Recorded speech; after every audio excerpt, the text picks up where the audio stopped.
Ahí está. Bien. Vamos a ver el día de hoy las leyes de la electricidad, así como algunos principios referentes a la misma, ¿sí? Es un tema un poco extenso. Entonces, por introducción, nosotros vemos que hoy en día las aplicaciones de la electricidad son virtualmente interminables, ¿sí? Porque encontramos aplicación de la misma electricidad en el automóvil, en nuestros hogares, en los aparatos que utilizamos, en el teléfono, en la tablet, en la computadora, en el internet, en una tarjeta de débito, crédito, en el banco, en todos los aparatos que nosotros utilizamos que requieren de electricidad y de electrónica, allí lo vemos aplicado. Como les venía diciendo, pues vemos el uso de la electricidad, pues cuando ponemos en marcha un automóvil, al momento que prendemos el foco en nuestra casa para iluminar una habitación, al momento que prendemos la televisión, la pantalla, al momento que estamos con nuestro teléfono, al momento que estamos escuchando música, ¿sí? Entonces, ahí es donde nosotros vemos que la electricidad tiene virtualmente un número interminable de aplicaciones, ¿sí? Por consiguiente, pues también lo vemos en el transporte. No sé si han visto algunos de ustedes la aplicación del tren bala, por poner un ejemplo, en Japón, ¿sí? Es un tren que va a velocidades muy altas aplicando principios de magnetismo, ¿sí? Por poner otro ejemplo. La electricidad la empleamos en la fabricación de la mayor parte de cosas que utilizamos, ya sea directamente o para operar las máquinas que hacen o procesan los productos que necesitamos. En una fábrica, pues el uso de la electricidad es fundamental, ya que sin electricidad, pues no podemos echar a andar toda la maquinaria con la que nosotros necesitamos, pues fabricar los productos que necesitamos, valga la redundancia. También hace posible la mayoría de avances técnicos y comodidades que disfrutamos hoy en día, ¿sí? Pero surge una pregunta. ¿Qué es esa fuerza invisible que llamamos electricidad? ¿De qué está hecha? ¿Cómo fue posible que finalmente el hombre la capturó y la controló? Vamos a comenzar el estudio de la electricidad directamente desde el corazón de la materia. ¿Qué propósito práctico tiene que es materia? ¿Sí? Aquí yo hago una pequeña pregunta. Vinculando un poco la química, y llevan química desde el semestre pasado, ¿qué es materia, muchachos? ¿Quién de ustedes me puede decir qué es materia?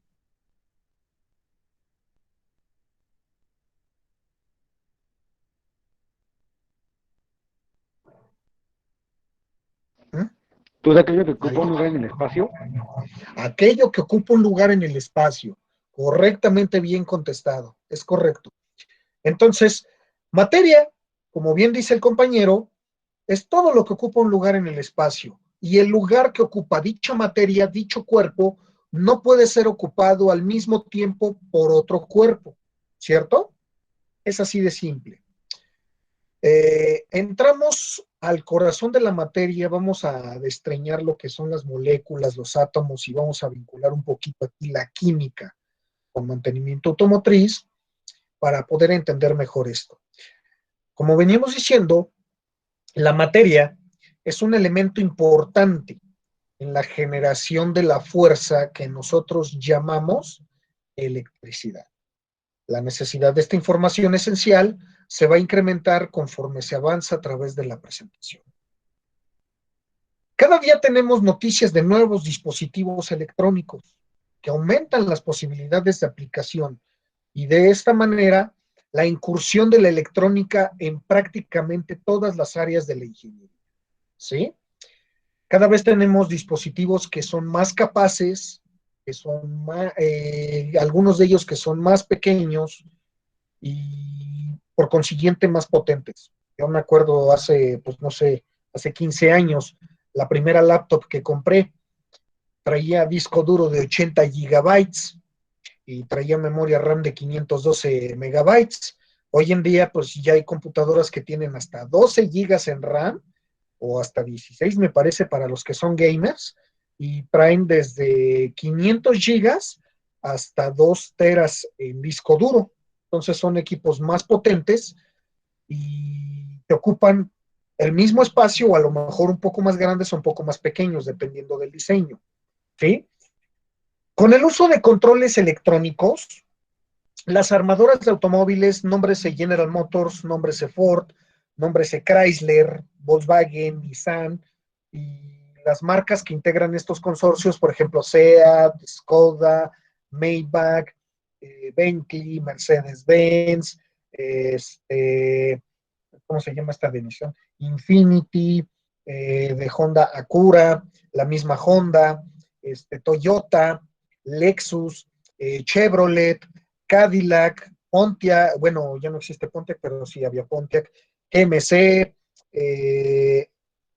bueno, creo que llaman Mercury, Lincoln por parte de Ford, Dodge, Jeep, etcétera. O sea, todas estas marcas de la industria automotriz, pues tienen a su disposición diversos aparatos, diversos gadgets, periféricos, etcétera, que les permite cumplir con las regulaciones ambientales del gobierno de no emitir más de tantos gramos por kilómetro de dióxido de carbono, monóxido de carbono, óxidos de nitrógeno, etcétera, que son las partículas contaminantes que tenemos en las emisiones contaminantes. Con la electrónica se controla el sistema con mucha precisión, debido a que el sistema, como bien se menciona, es electrónico. Tiene menos partes en movimiento, o yo diría prácticamente no tiene partes en movimiento, lo que permite mantener su calibración prácticamente de manera indefinida. ¿Sí? Entonces, eh, pues dado todo esto, no solamente se aplica la electricidad y la electrónica en lo que viene siendo pues el automóvil, sino también en las líneas de ensamble, ya que requerimos de robots para soldar ciertos paneles, para operar troqueles, para operar robots que controlan las operaciones de pintado, para poder colocar un tablero, para poder soldar una pieza, para poder operar un robot que a lo mejor torque al mismo tiempo los 5 birlos o los 4 birlos de una llanta, poner un ejemplo. Y así como eso, también se necesita electricidad pues para operar los equipos computacionales, toda la parte de informática, toda la parte administrativa, toda la parte de finanzas, toda la parte de internet, de infraestructura, toda esa clase de cosas. Para eso se requiere la electricidad. Hasta aquí, muchachos. ¿Alguna duda, pregunta? No. No. Ok. Ok. Número 1. Principios básicos de la electricidad. ¿Qué es la electricidad? Pues la de electricidad no es otra cosa más que algo muy sencillo. Es un desplazamiento de cargas eléctricas. Dichas cargas eléctricas se conocen como electrones, que se aprovechan para diversas funciones, como convertir parte de la energía eléctrica, se convierte en calor, se convierte en luz, se puede convertir en movimiento para accionar motores eléctricos, solenoides, relevadores, etcétera. Para transportar señales, nómbrese la radio, nómbrese comunicaciones por cable, hoy en día ya comunicaciones inalámbricas, por medio de fibra óptica, te llega el internet, el wifi, para transmitir por medio de frecuencias, por ejemplo el Bluetooth, para prender una pantalla, para prender una computadora, para prender una luz, un sinfín de aplicaciones. Realmente la aplicación de la electricidad, como bien mencionábamos, pues es prácticamente infinita. ¿Sí? La electricidad es un fenómeno natural cuya manifestación más impresionante es el rayo. ¿Quién de ustedes no ha visto caer un relámpago en lo que lleva de vida? Pues yo creo que todos, ¿no? El hombre ha logrado dominar esta energía para utilizarla en su beneficio. La electricidad consiste, como ya dijimos, en el movimiento de electrones en un material conductor. Para entender qué es un electrón y cómo se comporta, vamos, como ya les mencionaba, a estudiar la composición de la materia. Como mencionaba el compañero hace un momento, materia es todo lo que ocupa un lugar en el espacio. Por consiguiente, la materia tiene una propiedad física que se llama masa. Toda la materia se compone de bloques químicos. Dichos bloques se llaman elementos. Y en química, pues todos habremos visto una tablita periódica, ¿sí? Donde vienen agrupados los elementos, empezando por el hidrógeno, siguiendo con el helio, después sigue el litio. De hecho, no sé si recuerdan ustedes, muchachos, creo que el año pasado mencionaban en las noticias que México se ha convertido en, pues ahora sí que en una potencia de litio, ¿no? Porque se descubrieron grandes yacimientos de este elemento químico, creo que en el estado de Sonora. Y el litio se utiliza para la fabricación de baterías que utilizamos, por ejemplo, en los celulares, ¿sí? ¿Quién de ustedes me puede decir por qué se agrupan los elementos químicos de esta manera, chicos?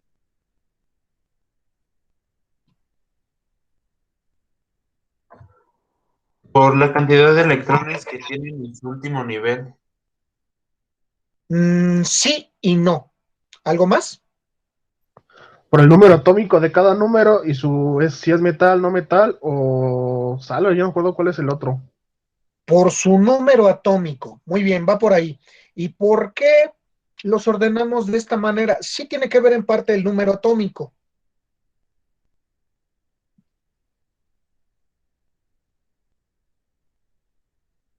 Por su masa atómica.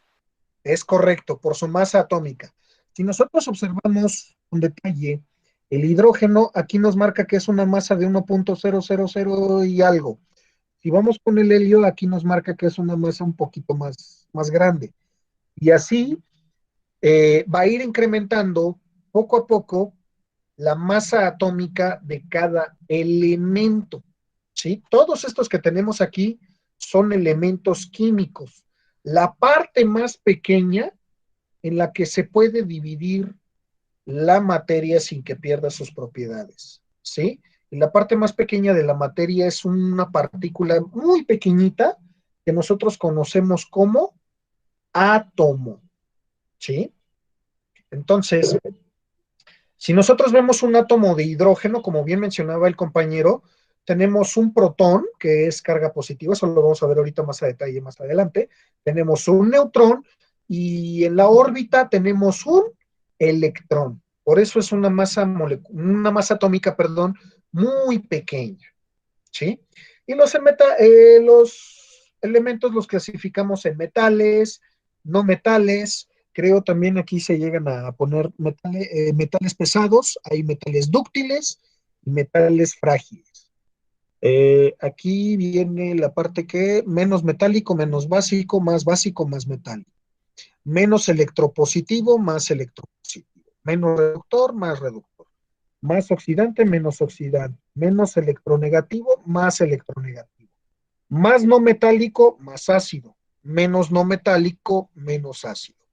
Y como les venía diciendo, tenemos metales, tenemos gases raros, tenemos semiconductores, tenemos la serie de lantanos y tenemos la serie de actinos. ¿Sí?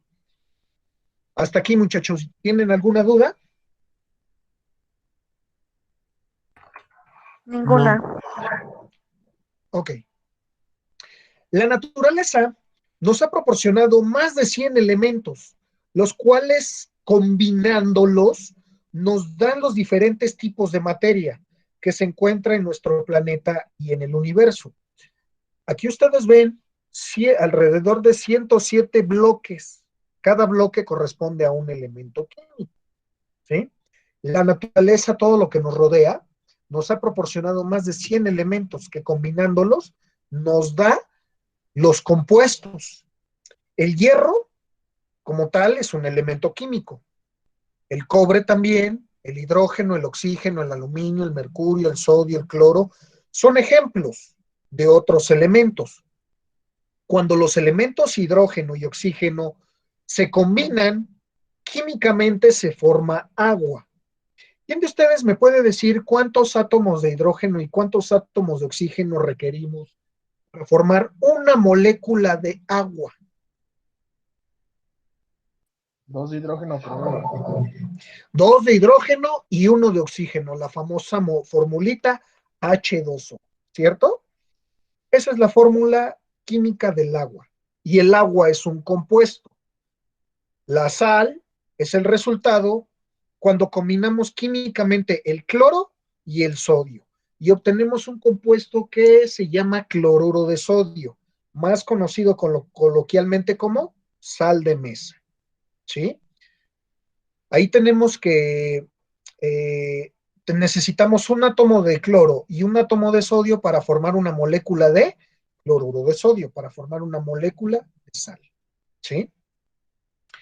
Estructura de la materia. Hasta aquí, muchachos. ¿Tienen alguna duda, pregunta? No, profe. No.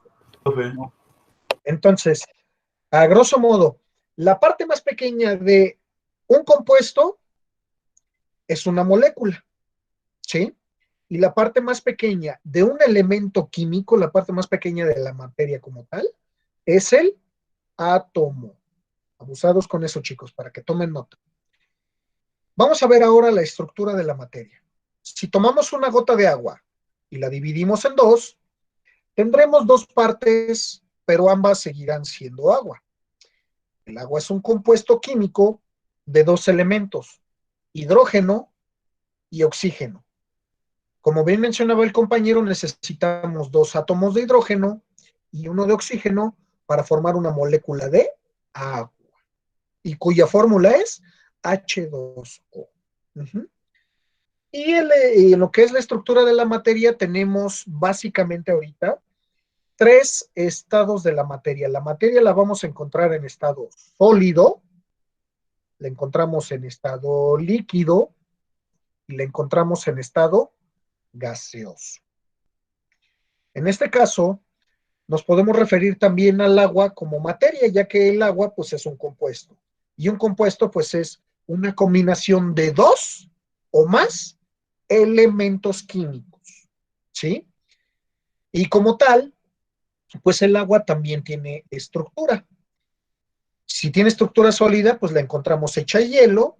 Si tiene una estructura líquida, la encontramos como tal, agua en forma líquida.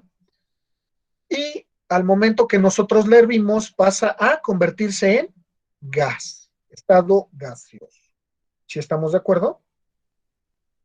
Podemos imaginarnos otras divisiones de la gota de agua, hasta que llegue el momento en que tendremos solamente una molécula de agua. Si nosotros la dividimos, tenemos 2 átomos de hidrógeno y 1 de oxígeno. Y estos a su vez se componen por electrones, protones y neutrones. ¿Sí? Molécula, como ya veníamos diciendo, es la parte más pequeña en la que se puede dividir la materia y que siga conservando sus características de compuesto. Les puse ejemplos con la molécula del agua, una molécula de H2O, una molécula de cloruro de sodio. Ahí tenemos los símbolos del sodio, Na, y del cloro, Cl.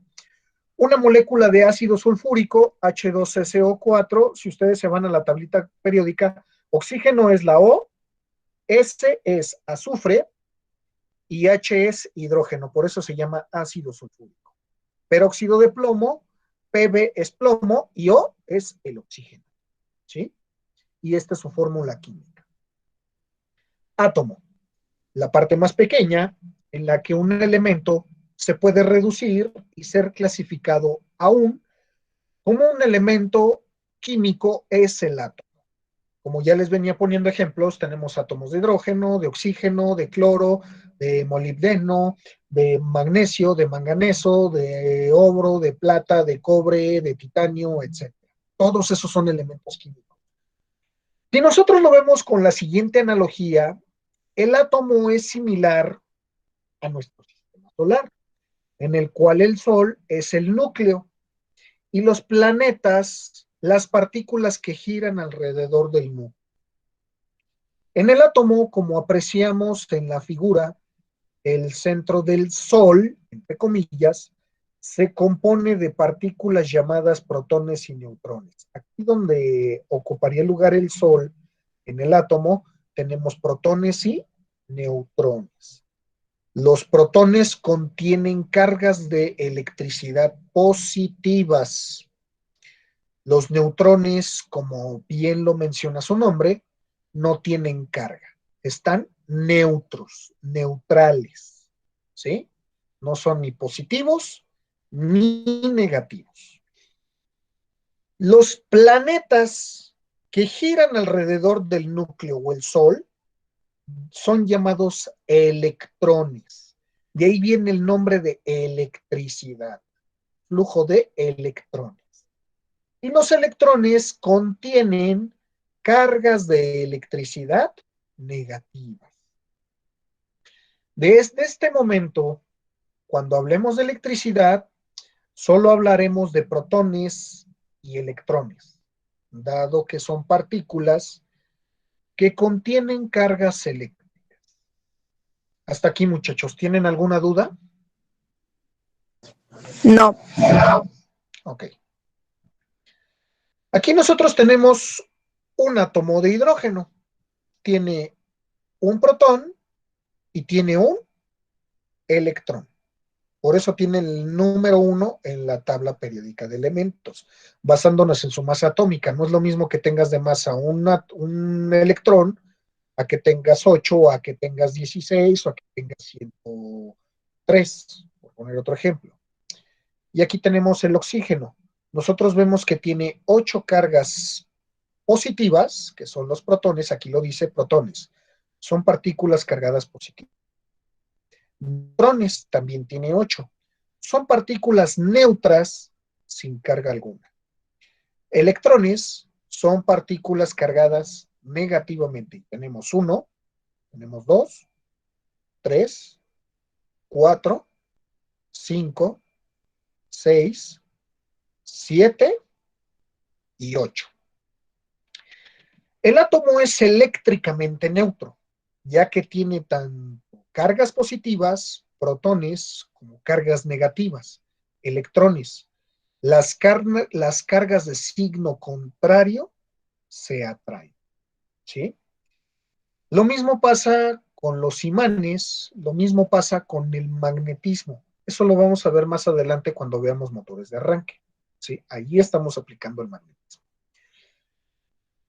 La órbita periférica, la más alejada del núcleo, como ustedes pueden ver, la órbita periférica es esta en el caso del oxígeno, es la que está más alejada del núcleo, le va a dar al átomo sus propiedades químicas y eléctricas. Esta nunca puede tener más de 8 electrones. Los átomos se clasifican a partir de esta órbita periférica, de la siguiente manera. Nos vamos a ir hasta la órbita más alejada del átomo. Los átomos que tienen 1, 2 o 3 electrones en la órbita periférica tienen la tendencia de perderlos y reciben el nombre de electrones libres. Estos átomos se vuelven iones positivos, pues eléctricamente se vuelven positivos. O sea, si yo pierdo electrones y tengo igual número de protones y de electrones, los electrones se van, me voy a quedar con más partículas positivas, con más protones, que partículas negativas, electrones, ¿sí? Este es el caso de los materiales conductores. Tenemos el cobre, tenemos el aluminio, tenemos la plata, tenemos el oro, tenemos básicamente los metales. Todo lo que vienen siendo metales son conductores, ¿sí? Los átomos que tienen 5, 6 o 7 electrones en su órbita periférica tienen la tendencia de completar esta órbita a 8 electrones. Entonces, si yo tengo 5, 6 o 7 protones, partículas positivas, y me llegan 1, 2 o 3 electrones más, entonces ahí vamos a poner, yo tengo 5 protones y 5 electrones. y me llegan 3 electrones. Entonces voy a tener 5 protones y 8 electrones. Voy a tener más partículas negativas, que positivas. Estos átomos se vuelven iones negativos, ya que eléctricamente se vuelven negativos. Es el caso de los materiales aislantes, como el azufre, como el cloro, como los plásticos, etcétera. ¿Sí? Los materiales aislantes no conducen electricidad, por el contrario, son muy buenos, como dice su nombre, para aislar elementos que sí son conductores. ¿Por qué creen que se utiliza una cubierta plástica en lo que vienen siendo los cables para hacer los diferentes circuitos? ¿Sí? Para impedir fugas de electricidad, para impedir que vaya a haber cortocircuitos. Los átomos que tienen 4 electrones periféricos son intermedios. Este es el caso de los semiconductores. Como semiconductores tenemos al carbono, tenemos al germanio y tenemos al silicio. De materiales semiconductores, el germanio y el silicio son los más utilizados en las electrónicas. ¿Y qué es un semiconductor? Muy sencillo. Son materiales que a bajas temperaturas se comportan como aislantes y a medida que va elevando su temperatura se comportan como conductores. Por eso se llaman semiconductores. Los átomos que tengan 8 electrones periféricos no tienen tendencia alguna. Estos son los gases raros. Tenemos como gases raros o gases nobles al neón, al argón, al criptón, al xenón. Ustedes han oído, por ejemplo, en los antros, ay, es que tienen lámparas de neón ahí iluminando la entrada del antro, el letrero, y sale con colores muy fosforescentes. Esas son lámparas con gas neón. ¿Sí? En los automóviles tenemos los famosos faros de xenón, ¿sí? Utilizan gas xenón y se produce una luz muy blanca. Y así como eso, tenemos aplicaciones en algunas otras, pues en algunas otras situaciones. Por ejemplo, creo que para iluminar aquí lo que son los focos, ¿cómo se llama? Los focos ahorradores, creo, no estoy seguro, traen o argón o criptón dentro de las bombillas para que al momento que hacen reacción eléctrica con el contacto del foco, estos gases se excitan, empieza a haber movimiento en las partículas y de esta manera prende el foco. ¿Sí? Aquí tenemos otros ejemplos más. Moléculas. Las moléculas están hechas de una a más clases de átomos. Un átomo simple, una sustancia pura o elemento.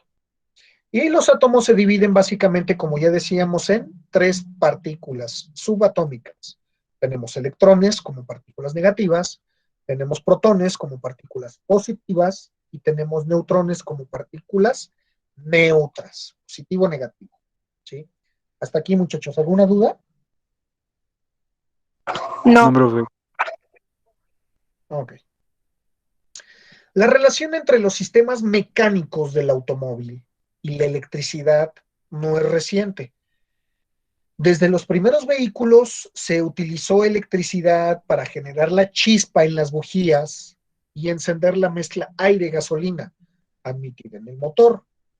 También bueno, no puedo decir que desde los primeros vehículos, más o menos por ahí del año 1911, un ingeniero de origen americano, Charles Kettering, inventó lo que viene siendo el motor de arranque, lo que conocemos en la calle como la marcha, y gracias a él los autos se encienden con una llave. Dejamos de usar el famoso crank de la abuela con el que se encendían los primeros automóviles.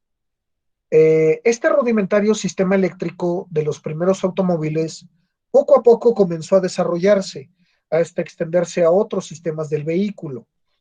Inicialmente, pues este señor no solamente inventó la marcha, sino también inventó el sistema de encendido de platinos y condensador que se utilizó apenas hasta mediados de los 60, me parece, y pasó a ser sustituido por un sistema electrónico que ya traía un módulo transistorizado, todavía traía partes en movimiento porque traía distribuidor, y ya de ahí pues pasamos a lo que son las bobinas captadoras, los sistemas field injection, y ya traemos una bobina por bujía y por cilindro, ¿sí? Que son los famosos sistemas CD y de ignición directa, ¿sí? Proporciona chispas más potentes y por consiguiente pues tu motor también crece en potencia.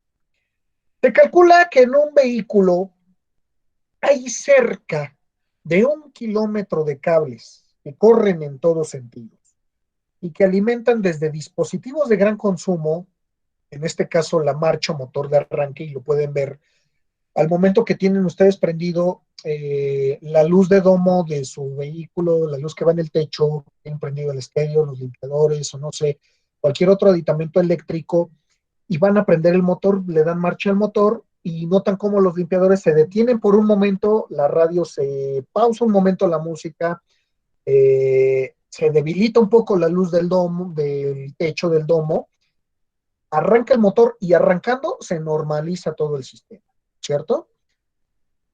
Desde dispositivos de gran consumo, como lo mencioné, hasta un simple LED. ¿Qué es un LED?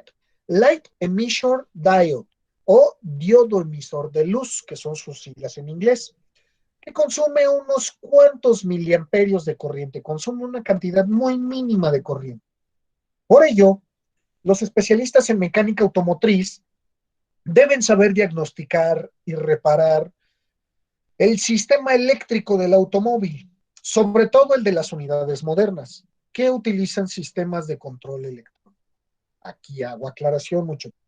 Cuando son sistemas de control electrónico, allí no se utiliza lo que conocemos en electricidad como una lámpara de pruebas. Una lámpara de pruebas sí la puedes utilizar en sistemas eléctricos, en sistemas electrónicos no, ya que son componentes de estado sólido. Y si tú llegas y le pones un voltaje alto a esos componentes, los quemas, ¿sí? Ahí lo que utilizas son lámparas lógicas, te detecta positivo o te detecta negativo según sea el caso. ¿Ok? ¿Por qué es importante la electricidad en un automóvil? En los automóviles modernos, la electricidad es imprescindible no solo para encender el motor y mantenerlo en funcionamiento, sino también alimentar de electricidad los faros, los cuartos, luces de reversa, la luz de matrícula, los limpiaparabrisas, la iluminación del tablero, la computadora que controla la inyección de combustible, el frenado, velocidades, el encendido, la bomba de combustible, etc. Aditamentos de iluminación, de entretenimiento, ya hoy en día ya no puedo decir tanto de entretenimiento, ya sería más bien infotenimiento. ¿Por qué? Porque ya algunos vehículos ya pueden conectarse a Internet, ya pueden descargar contenidos, mapas, Spotify, podcast, meterte a YouTube, etcétera. Y confort de la unidad, como el aire acondicionado, como seguros eléctricos, vidrios eléctricos, climatizadores, ¿sí? Y todo esto necesita de un control electrónico. Por cada uno de estos gadgets que traes, por ejemplo, en un Audi A4 traes alrededor de 25 módulos de control, las famosas computadoras. En la calle las conocen como computadoras. Yo las conozco como módulos de control, aunque también se vale decir computadoras. ¿Por qué? Porque tienen una señal de entrada, procesan información y de ahí mandan una salida a actuadores para subir, bajar la temperatura, para subir y bajar un cristal, para accionar unos limpiadores, para accionar los limpiadores si traen sensor de lluvia, para accionar las luces si traen sensores de luz, si traen fotoceldas, etcétera. ¿Sí? Entonces, hablando de un Audi, traes por lo menos 25 micromódulos, 25 computadoras. Si hablamos de un coche más sofisticado, por ejemplo, un Corvette, ya traes alrededor de 55 a 60 computadoras. Si hablamos de un Porsche, que son de los carros un poco más exclusivos y deportivos, estamos hablando por lo menos de 74 computadoras. Si hablamos de un BMW, por ejemplo, un X6, que es un coche, estamos hablando de 100 microcomputadoras. ¿Sí? Hasta aquí, muchachos, ¿alguna duda, pregunta? No. No, profe. No. Ok. Número 2. Leyes eléctricas. La presentación, muchachos, la voy a dejar ahorita hasta aquí el día de hoy. La próxima clase vamos a ver ya lo que son las leyes eléctricas.